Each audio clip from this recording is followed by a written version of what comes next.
Hello everyone, hey, in this video we are going to discuss how to go frame by frame in VLC Media Player. So with that being said, let's get started. For that, simply search for VLC Media Player and open the application. Now click on Media, then click on Open File and simply open any media file.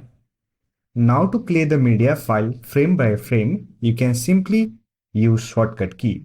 Simply press E key on your keyboard. It will play the video frame by frame.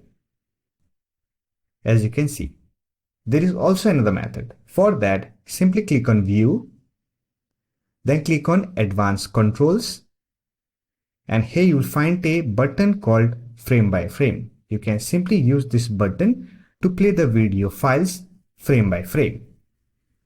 So that's it for this video. Hope this video was helpful to you. If you found this video helpful, give it a like and subscribe to the channel for more videos like this. Bye for now. See you next video.